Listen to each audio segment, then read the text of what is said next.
Columbus, Georgia, home of Fort Benning, the largest Army base in the United States, is also home to one of the largest annual protests in America. Every November, thousands of people from around the country converge on Fort Benning to protest the Army's controversial school for Latin American soldiers, the School of the Americas, or SOA, now known as the Western Hemisphere Institute for Security Cooperation, WHINSEC, or WISC. Opponents claim it's a school for assassins, dictators, and human rights abusers. Supporters of the school claim the institute promotes democracy and human rights.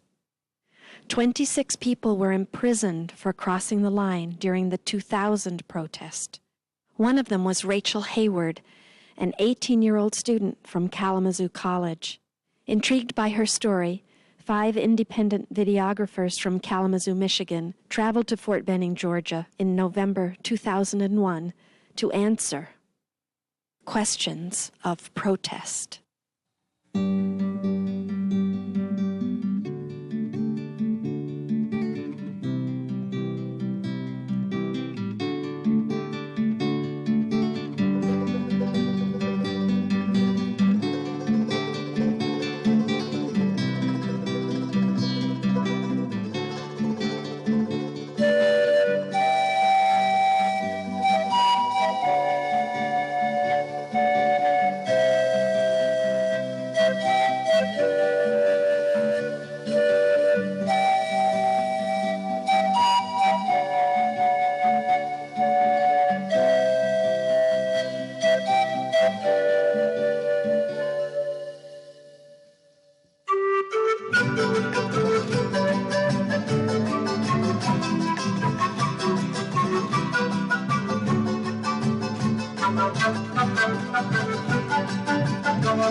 Have converged in Columbus every November to call for the closure of the U.S. Army's training facility for Latin American soldiers at Fort Benning.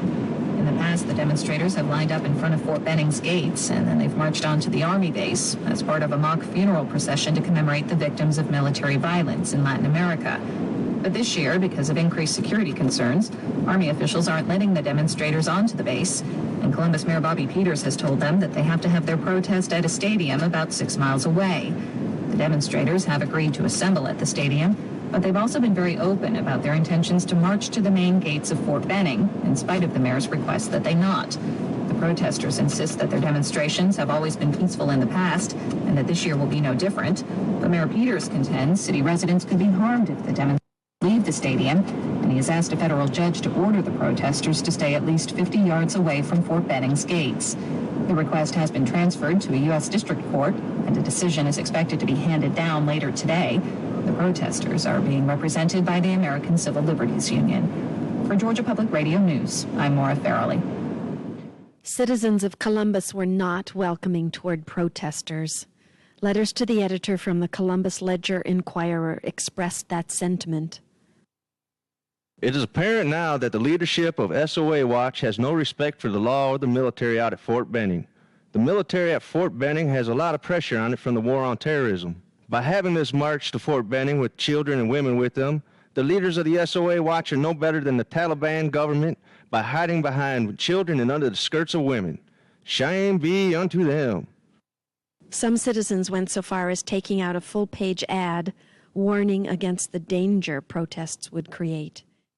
We, citizens of Columbus and the surrounding area, object to permitting protesters against the Western Hemisphere Institute to demonstrate in our community at this time of a clear and present danger of terrorist activities against our nation. We believe that these demonstrators are placing... In the end, Judge Faircloth, the same judge responsible for sentencing numerous protesters to prison terms in the past, ruled, "March on." We really believe that today the terrorists of the Trade Center lost a battle. Our Constitution survived, and Judge Faircloth reaffirmed the Constitution and the First Amendment in the United States. What was your initial feeling when the judge handed down his decision? How did you feel? Well, I wept. I was filled with joy. I haven't experienced this kind of joy in a long time. We did not expect this. I mean, we've got 23 of our people in prison now for last year's nonviolent protest, and 60 of us have come through this courthouse and have gone off to prison. I've been here 4 times myself and have served, over 4 years in federal prisons as a result of coming into this building. So I don't have the happiest of memories of this courthouse. My main concern was we've been told over and over again that we want to be arrested, and we hope that don't happen because we don't have the room, as you heard, in the jail for 600 or 700 people. So we've simply asked them to please be peaceful, don't break the law, and go to an alternative site. And the court's saying they can go back to the main gate, and if they break the law, then we can arrest them. We hope they don't, that's all. So basically you're hoping for a peaceful procession. We sure do, and that's not what's on the website. That's what hurt most of all, I think, was to hear about all this potential for violence. We've never had violence over here for the last 11 years, and there's no reason to expect it now.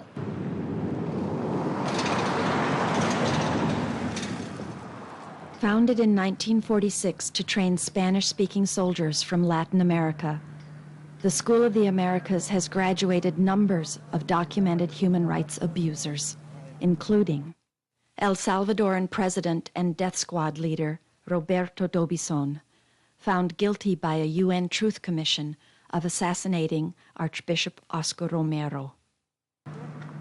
In 1999, the U.S. State Department blamed Colombian SOA graduates for the murder of Colombian Peace Commissioner Alex Lopera, and has found hundreds of other Colombian SOA graduates guilty of human rights violations. Guatemalan Colonel Biron Lima Estrada, convicted in 2001 for murdering Bishop Juan Gerardi just 2 days after Gerardi published a report on military atrocities in Guatemala. Mounting evidence of the connections between the SOA and atrocities like these led many members of Congress to question the purpose and mission of the school. Numerous attempts were made throughout the 1990s to close or cut funding for the institution. In May 2000, Congressman Joseph Moakley's bill to close the school narrowly failed by a vote of 214 to 204. In October 2000, Congress closed the SOA and established WISC, which opened at the same location in January 2001. We constantly go to the media, as we are now, and say, come see us.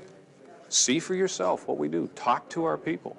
Look at what we have and how we do it. The U.S. Army doesn't play hide the ball. Now, we make mistakes, okay, and individuals do make mistakes, but as a policy, the U.S. Army doesn't hide the ball, okay? We're very open, and this institute in particular has bent over backwards to get people to come here and see what is really going on at the institute. But as I said, many of the protesters are poorly informed, ill-informed, and some of them have made up their minds so much so that they just don't care to hear the other side.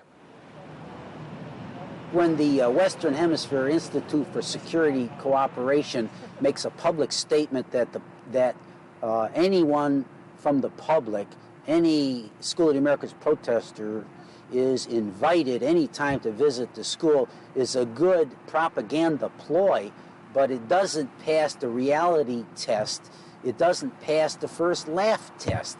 The fact is, all instruction is given in Spanish, and the Western Hemisphere Institute is not about to provide either translators to translate the instruction that's given.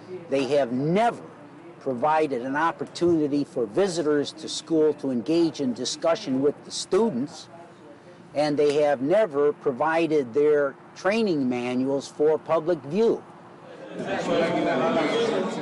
I'm Dr. Russ Ramsey, and I work for Troy State University, and I'm assigned to WINSEC to teach advanced academic subjects in international relations and budget construction and civil military relations, several advanced courses that we have here that are college accredited by Troy State University while they take them here. These students are budget and finance specialists from their countries, and several of them hold very high positions. And they have been formed into 5 work groups, and each of them then becomes the government of a hypothetical country, which shows in this little map here.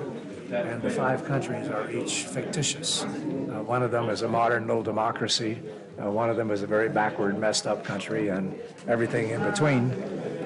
And we use stereotype countries from around the world so it doesn't make a particular embarrassment that we're trying to do one Latin American country for isolation and embarrassment. At the end of the day today, they'll get a surprise that one of the countries has a troublemaker in a country who is preparing to carry out an act of violence, and it will end up in some terrorism and property destruction and loss of life. And then when they come back Monday, they'll be confronted with, you have to redo your budget and name what you're going to do to deal with this. Based on how they do, they either get a stable economy, or they'll be told their economy is in a wreck and maybe they don't have a job anymore. So that's how the game works. Peacekeeping operations, extensive work in peacekeeping operations. Why? Read the newspaper. The whole world is involved in peacekeeping operations, so it's critical. It's a 21st century problem that needs a 21st century solution, and one nation can't do it alone. And in order to ensure that nations can work effectively together, we do this. That's really, in a nutshell, the reason for WINSEC. To bring the nations together, to understand each other, to learn together, and then go out and take care of, not abuse, the people that they're supposed to serve. I'm Rachel Hayward. I'm currently at Pekin Federal Prison camp, and I'm here serving a 6-month sentence on a criminal trespass charge for trespassing at the base at Fort Benning, Georgia. The trespassing was in protest of the School of the Americas, which is now renamed the Western Hemisphere Institute for Securities Cooperation. They originally had these manuals that actually contained chapters teaching torture techniques. And after that was exposed, I think they did make an effort to change that, because that was obviously not real popular with the American public. The protesters pretty much used the so-called torture manuals as the smoking gun, as if to point out, aha, now we have you, because you have manuals here that specifically train the use of torture during interrogations. They used Army classified manuals that were translated into Spanish that involve techniques that had been ordered by President Jimmy Carter to be terminated, because they were manuals that were used by our own United States Army in Vietnam. And in those manuals for military interrogation of war prisoners, we taught as a matter of doctrine to use torture, false arrest, false imprisonment, and basically abuse of anyone who is considered an enemy of the Latin American military or their countries. And people, when they hear the word torture manuals, of course, they're sort of imagining a manual that specifically trains and teaches interrogators how to torture, how to pull teeth, whatever. I'm not, I mean, the U.S. Army doesn't use torture, so I really can't talk about the various torture techniques. I sat next to the United States Army intelligence officer who taught the interrogation course, and I routinely saw on a daily basis the manuals he used. The School of the Americas did address issues in human rights, but not in a very precise and direct way. That was one of the things that the Congress felt really needed to be very carefully looked at and very carefully included in anything that we teach. And that was one of the reasons why, as they opened the new institute, it's actually in federal law. We must teach a minimum, and then they'll set out that minimum of human rights training in every course we teach, and we do. In fact, we go well beyond it. If you looked at a course catalog from the new Western Hemisphere Institute, and you compared it to the School of the Americas courses that were taught 10 years ago, they're one and the same. I think maybe they are being taught some things that I would consider worthwhile, but I think those things were outweighed by some really negative things that they were being taught in terms of intimidating and suppressing people that that needed to be suppressed in order for the U.S. to keep getting their cheap product labor out of Latin America. Wake up them old bones and raise up your voice. Wake up, people! Wake up them old bones and raise up your voices for the school of the America. For the school of the America. We say no to war en inglés y en español. In preparation for the Sunday protest at the gates of Fort Benning, SOA Watch protesters gathered Saturday to address the press, educate themselves, and celebrate with music, speakers, and huge puppets. One of the highlights of the rally, the puppetistas boldly dramatized the struggle in Latin America in epic scale.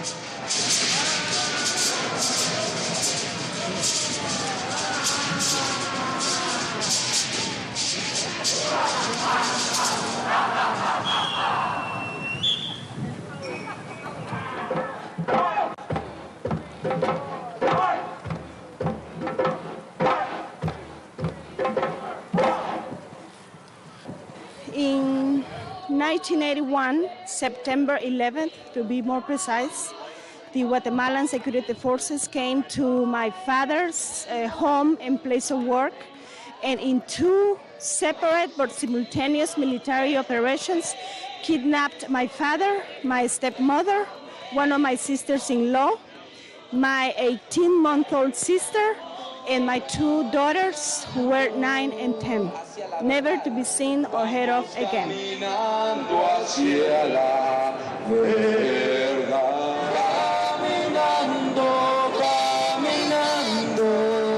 Hacia la verdad, vamos caminando hacia la verdad. The starting point of this issue is the reality of Latin America, where the vast majority of the people are struggling for survival. They live on the edge. They live in these shacks, no running water. They don't have schools, no medicines for their kids. They don't receive just wages for their labor. And so many of their kids are dead before the age of 4 or 5 years old. And it's out of that reality of oppression, of suffering, of poverty, that their soldiers will come to this school here in Columbus, Georgia, at Fort Benning, to learn skills, really, combat skills, to be used against their people. They go back to defend a socio-economic system that keeps the rich rich and the poor poor, that keeps the profits going to the large multinational corporations.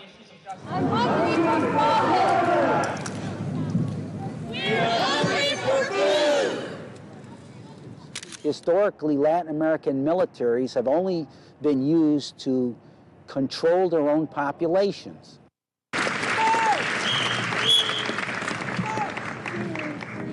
In countries like Guatemala, El Salvador, Honduras, Chile, and Argentina, the Latin American military were the people who on a regular basis, in military uniforms, using military automatic rifles, would simply murder anybody they didn't like.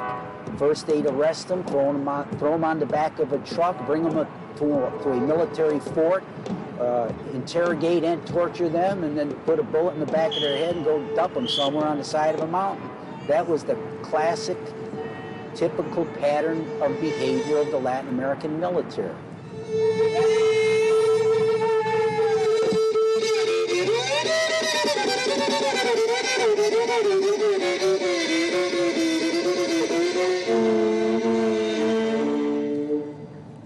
I think the graduate of an SOA and the new school are people who represent the interests of those who send them here, and generally those interests are the economic elites. They are given a certain amount of training. They go back and they use that training and they apply it depending upon if repression is called for. They use repression. What I argue in my book is if the U.S. can achieve its objectives by sending in the IMF and World Bank through structural adjustment programs without a repressive military, we'll do that. But in many places, a repressive military is still important to U.S. policy. You know, I almost wouldn't know what to say. It's hard to even come up with a way of apologizing for everything that we've done down in those countries over the years.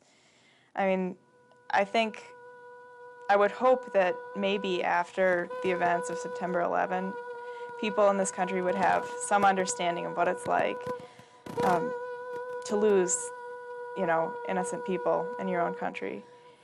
And I would hope that that would make them look at what we're doing and what we've done in other countries and say, okay, this is really wrong.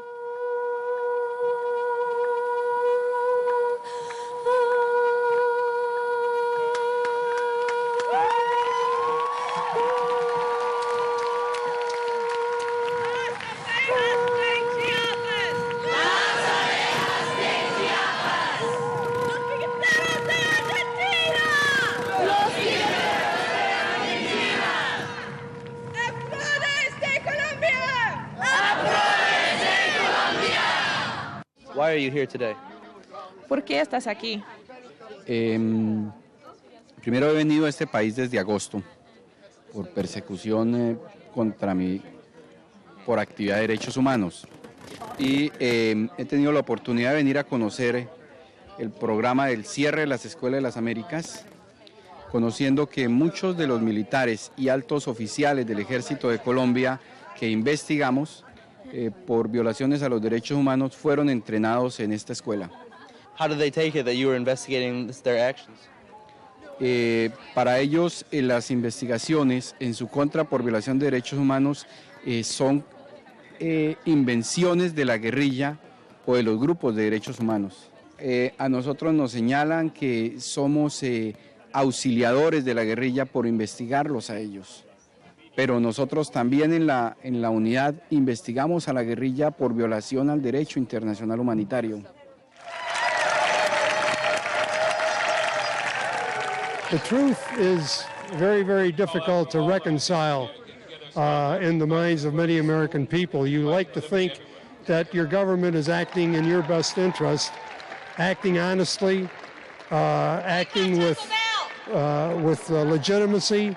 And the simple fact of the matter is that in the case of Central and South America, we have supported the dictators that we have put in place. We have supported whatever their armies and paramilitary groups are doing down there to suppress the rights of the individual people who live there. So all we can say is we are in disagreement of that, and we come here each year protesting it to say not in our name.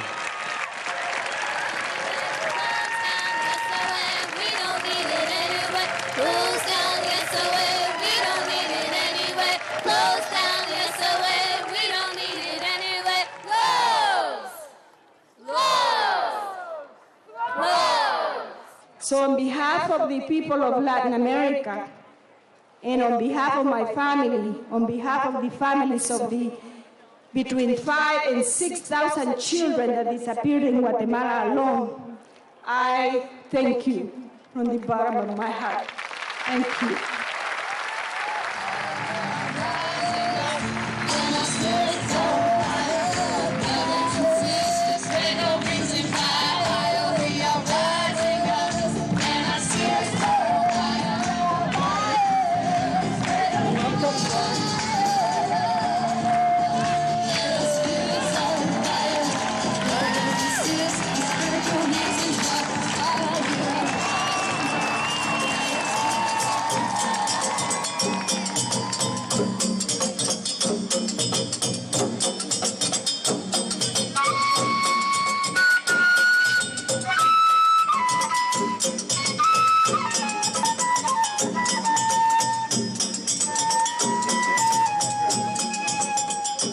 Los militares en su proceder tienen reglas.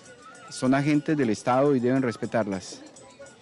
Desde hace 2 años se han entrenado a 3 batallones militares para combatir la droga, aparte de que hay comandos especiales tipo jungla de la policía. The role of Colombia in post-Cold War U.S. foreign policy has been of special importance to both the military and the protesters. The third largest recipient of U.S. foreign aid, Colombia is now the front line in the war on drugs. The drug economy is driven by factors that we don't want to take seriously in this country, certainly not in the U.S. Congress. Number one is extreme global poverty. There are 1.2 billion people in the world who live on less than $1 a day, or 2.8 billion people who live on less than $2 a day. And so these are people who will do whatever it takes because they have no other choices. They have nothing to lose. They'll put a seed into the ground and come up with an illicit crop. And it's a means of sustaining themselves. They won't get rich doing it, but they won't starve either. We are working to get a full-time chair from the DEA. In fact, next week we're going to have a conference with DEA and find out what is necessary to help the counter-narcotics problem worldwide be solved. And we're bringing in representatives from the DEA, from government, from law enforcement, to begin to flesh out those problems so we ensure that what we teach here is appropriate not only for the United States, but the Western Hemisphere. I work a lot on Colombia. I'm a former military and diplomatic historian, so I talk to a lot of military audiences, both active duty and retired. And by and large, it's the military that really hate this drug war the most, except for groups like constituencies like the School of the Americas or WISC or Southcom in Florida, those parts of the military that have a direct benefit from the drug war. The rest of the Pentagon hates the drug war, not because they love counterculture or hippies or drug use or anything like that, but because they know it's a war they can't win. They don't know what the exit strategy in the drug war is. They don't know what the end game is supposed to look like or what the definition of victory is. And so they learned their lesson in Vietnam. Don't stick our butts out there in a line of fire without telling us exactly what it is that we have to do before we can declare victory and come home and have our parade. If we don't know what victory looks like, then how do we know what defeat looks like? And I would argue that we've been staring at defeat for years now. That after record amounts of counter-narcotics assistance, the situation is worse than ever in Colombia.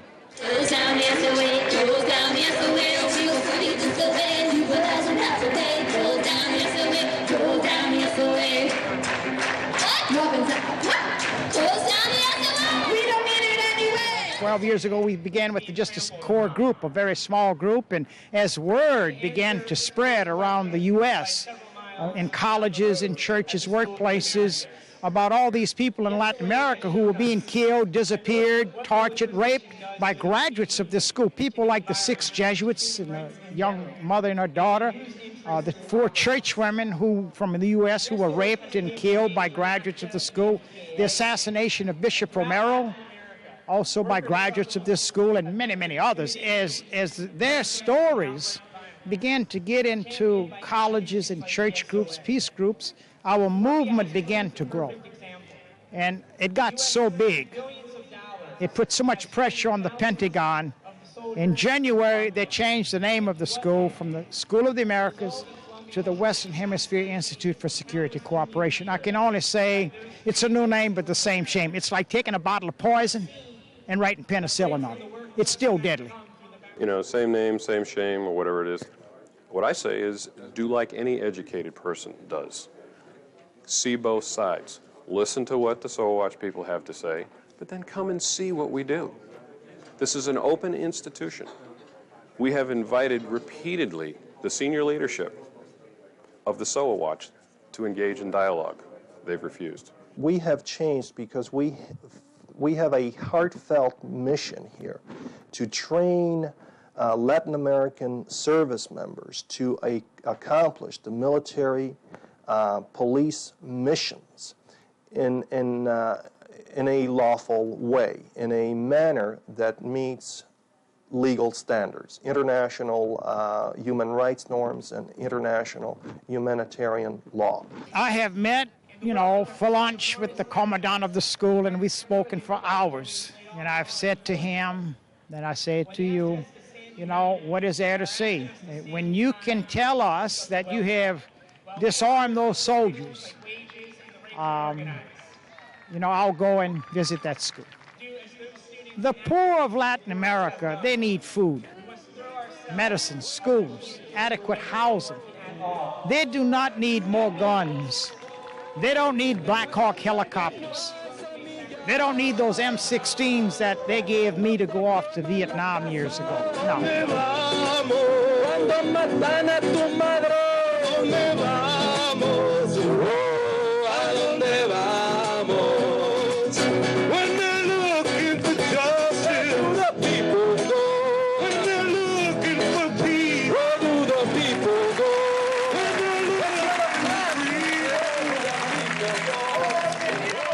I'm here because I was invited here to share a greeting on behalf of the community and to share a message that Columbus not only is a great city, but there are persons here who are open to the SOA protesters being here and not just outcrying you as being communists and as being persons who are against America, but support you in the fight for freedom and justice and even self-examination of what we as Americans are doing.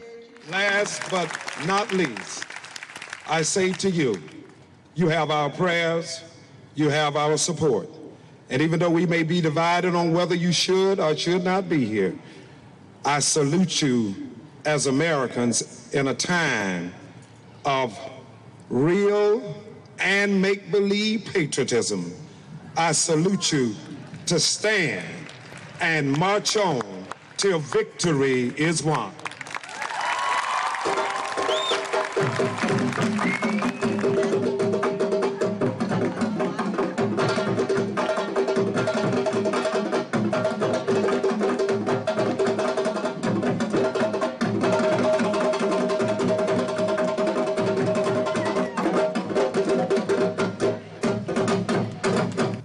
We currently have 23 people not able to be with us today because of their time in prison.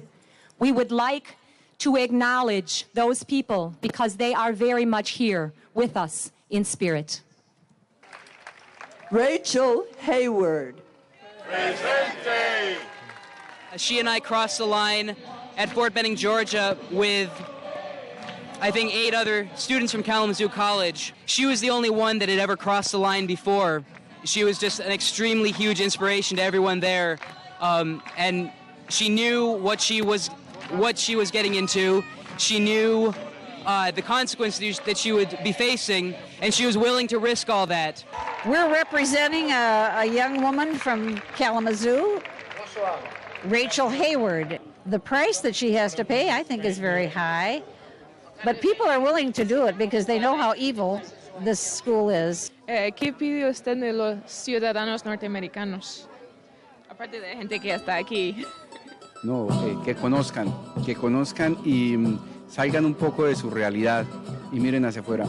I think that the involvement of the people of the United States is fundamental for this school to be shut down because I believe, although every day I doubt it more and more, that the people of this country have the power, that there is a true democracy in this country, and that only their voices will be able, to accomplish what we as Latin American people have not been able to achieve.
of La Paz, Bolivia for 5 years really is where I got educated.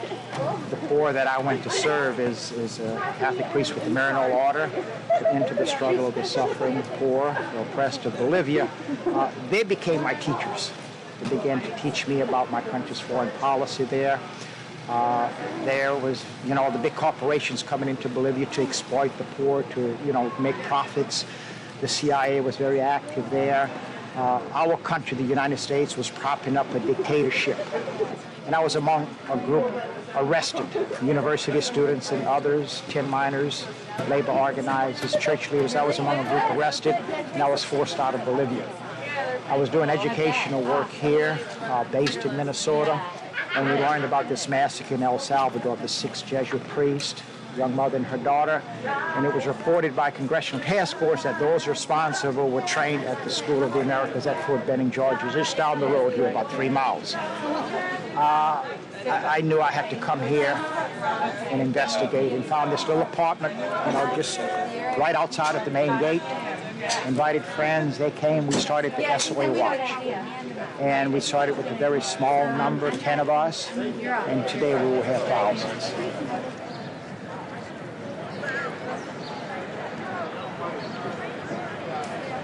Yesterday was really the celebration of hope. A lot of the testimonies, speakers, musicians to uplift the spirit.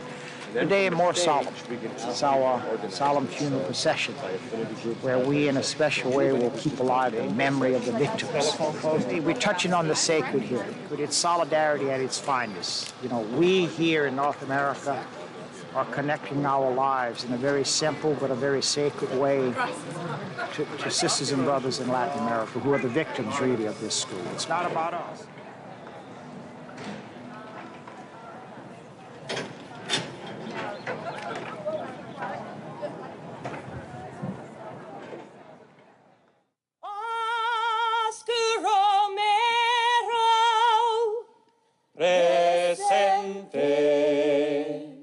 Jean Donovan, presente.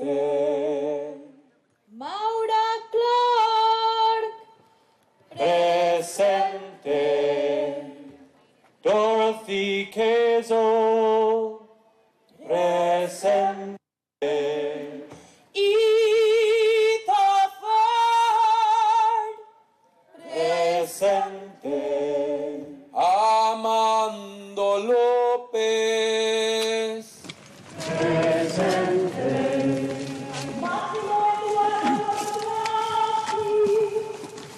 Presente. Maura Duegues,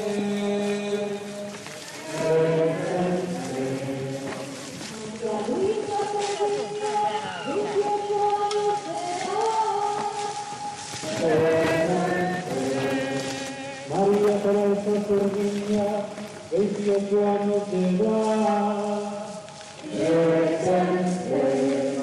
Melissa Rosario, 20 years old.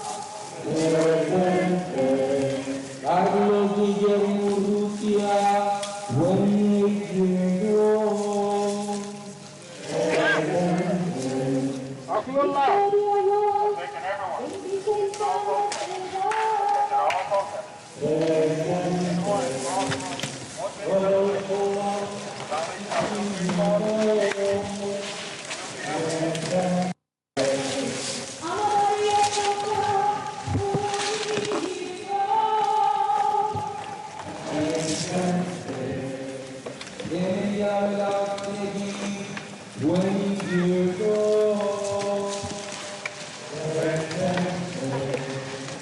We promote democratic values, respect for human rights.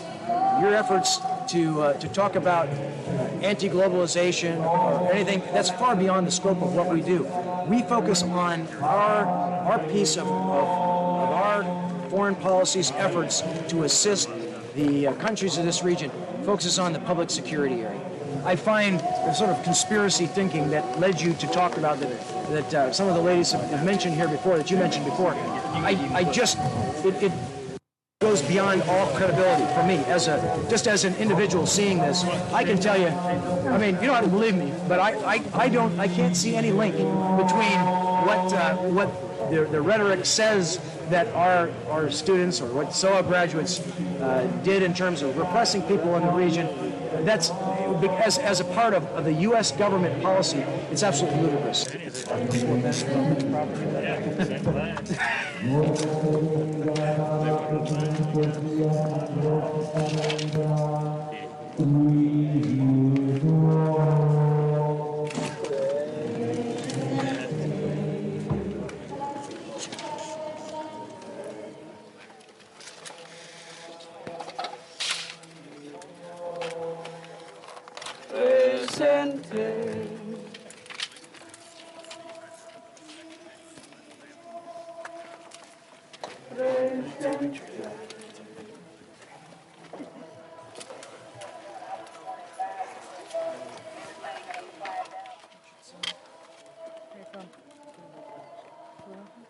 Presente.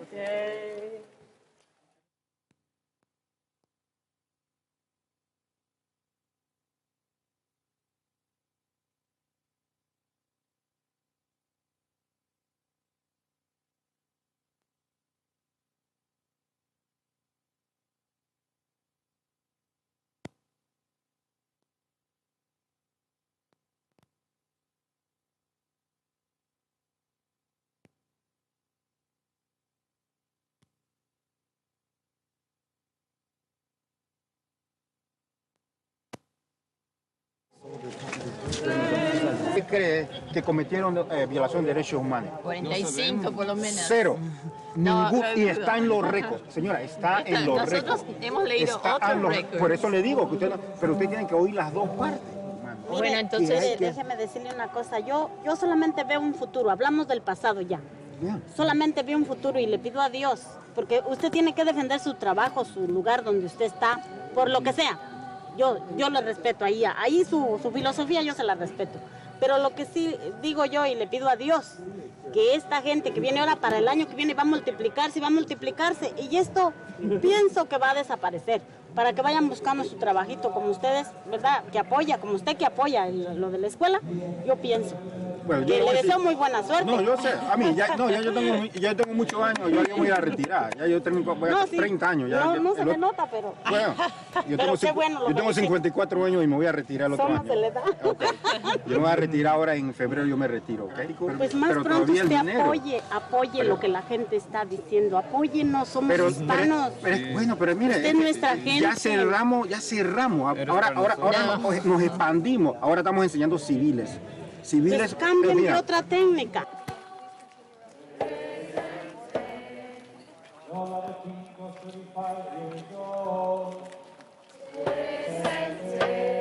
We have a humanitarian type of engineering approach where you are removing those mines.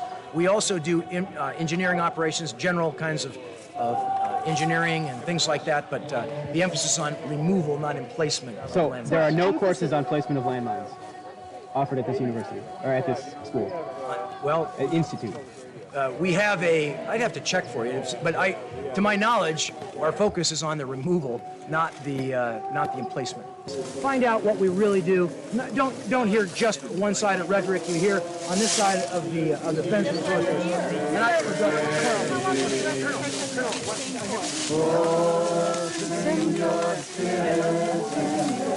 Y'all come across the gate, you're in violation of Title 18 U.S. Code.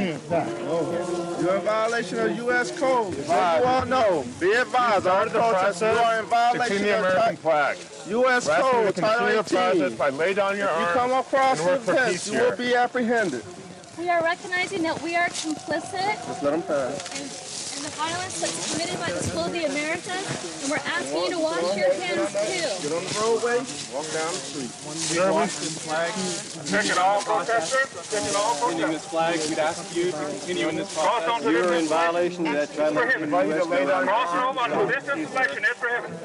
This Christian peacekeeping group out of Chicago crossed the gate by going under it. Now they're being put in handcuffs and arrested.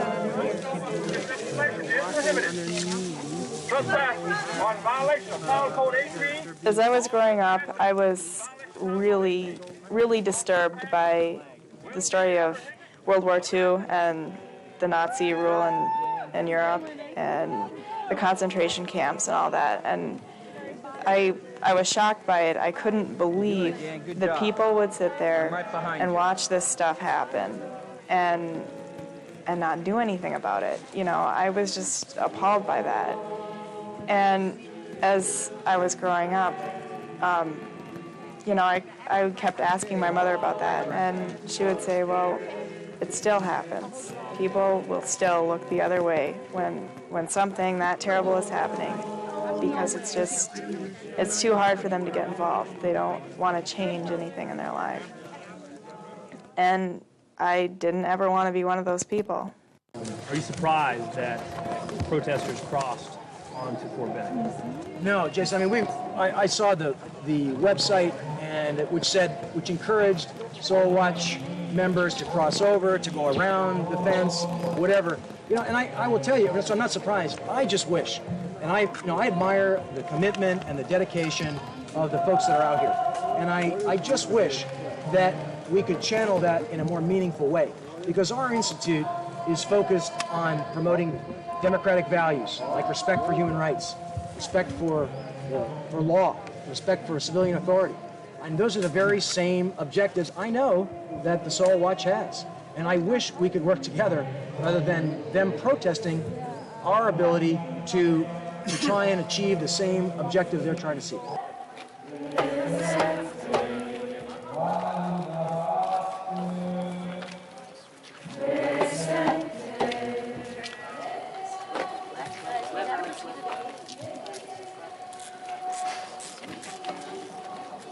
What irritated me more was the attack in our newspapers against the original protesters against the School of the Americas, who were all described as anti-military, communist pacifists who were all a bunch of weirdos, is what they were saying in the newspaper and in our local media, when in fact I knew that all of the early protesters against the School of the Americas were in fact Vietnam military veterans who served with distinction and valor in Vietnam. And most notably, Charles Littke served in Vietnam in an infantry battalion, and he had received the Congressional Medal of Honor in 1968. Well, you call it cold or hot, it doesn't make any difference. People were being killed down there, and our name. Hi, Charlie. How are you? We're out near San Francisco in confinement, right? Well, I was in Lompoc. Lompoc. And I was in confinement for the last 70 days. Yeah. I just see Marty Sheen didn't make it this year, huh? I guess, apparently. Yeah. For the first time on Sunday, I plan on marching. As a retired regular United States Army officer, I plan on marching to the main gate of Fort Benning to call for the closure of the School of the Americas, now known as a Western Hemisphere Institute. Are you worried about being arrested or anything? No, I think it's the right thing to do. This is the time to make a statement. In fact, I'm trying to get Father Roy Bourgeois as a fellow to come. We're going to invite him. I don't know if he'll accept, but we'd like to invite him to be able to come to see what we actually do and have access to everything. He can stay for 6 months, have access to everything we do, see, and he can use our library, use our materials to write a project and do that. We're going to, we just thought of that yesterday, as a matter of fact, and I asked our committee that reviews the applicants, and they're pretty much in agreement that we ought to invite him. So after this week is over, he's a busy guy.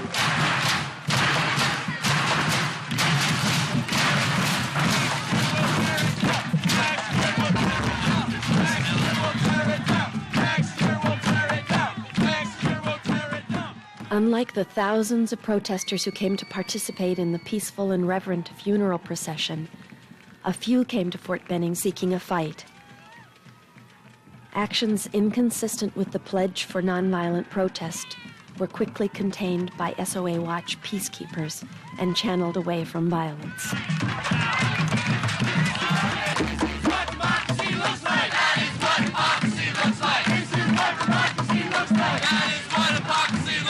This is what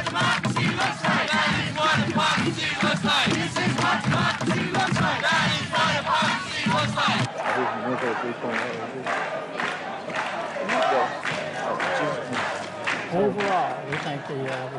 this many people in a community at one time, I think the organizers have done a good job of putting everything together, and it turned out to be very peaceful. In a way, setting up this fence here has, has become a blessing in a sense, that we are able now to do this. It's a reminder to them how we see that school down there. The saddest thing is that some of the publicity is hurtful personally to the people that are here. You got to remember, these are America's sons and daughters in most cases, people who have sworn to protect your life, teaching here. They may be the guy or gal sitting next to you in the church. Do you really believe that our government, that these people would sanction in this day and age what's being accused? It's intellectual dishonesty. In prison, I've met a lot of fellow inmates who are in there for what they call conspiracy, who have, directly or indirectly have been involved in crimes, many of them violent crimes. They knew of the crime taking place. They were involved in some way. They gave the gun to someone. They drove the getaway car, and they've gotten long sentences for those crimes. They have to take some responsibility for this. They cannot simply wash their hands as they're doing now and say, we cannot take responsibility. That those soldiers who have done these terrible things, there's no connection to this training. It doesn't work that way. You got to remember, the past is the past. That's not to excuse it. I'm not here to do that. But what's key is you learn from the past and you want to change. That's why they're here. They want to learn the techniques that are appropriate for the 21st century so they can engage not only with member nations, but with the world as it is today. The world is a very small place. You cannot simply take a position that just because something happened in the past, we'll let the past be forgotten and let's only look forward to the future. There has to be a day of reckoning. There is no statute of limitations on murder, and it is demanded by basic common ethics and morality. And that's what I expect from the United States government. That's what I expect from the Western Hemisphere Institute. The money that funds the former School of the Americas comes from me. I pay for that. We all pay for that. And if we don't like that, then we need to change it. Because it's not going to change unless we say something.